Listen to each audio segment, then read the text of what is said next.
బాబాయ్ నువ్వేటి ఎక్కడున్నావు? ఏమండి గుర్తుపట్టలేదా? గుర్తుపట్టలేదు. ఎవరన్నా ఊరికి వచ్చాం కదా. నన్ను గుర్తుపట్టలేదా? అమ్మో నువ్వు నీకోసం అంతా తెలియదు. చూడు నేనంత పెంచాను, నువ్వు కనిపించట్లేదని. నాకు ఇప్పుడు ఎక్కడ పనిచేయని తెలుసుగా. ఇంకా గుర్తుపట్టలేదా? బలరాం నరసయ్య ఉన్నాడు, కెరస్టల్ అమ్ముతాడు. బలరాం నరసయ్య వాళ్ళ పెద్ద అబ్బాయిని. నేను గుర్తు రావట్లేనా? హలో,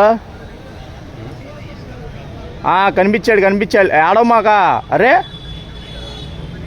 బాబాయ్ కూడా ఎడుతుంటే నువ్వు ఎడుతున్నావు. ఎందుకు వచ్చావా? అగో బాబాయ్ ఎడుతున్నాడు చూడు. అరే నన్ను పిలుస్తున్నావా? నాకు ఎవరు తెలియదు. నువ్వెందుకు ఎడుతున్నావు? నాకెందుకు తిన్నాను మొఖం ఒంట్లో వాళ్ళు నాకు. నీళ్ళు చూడు. టీ తాగండా అందుకోసం. టీ తాగావా? పొద్దున్నే బేవర్స్ గాళ్ళు ఎక్కువైపోయారు.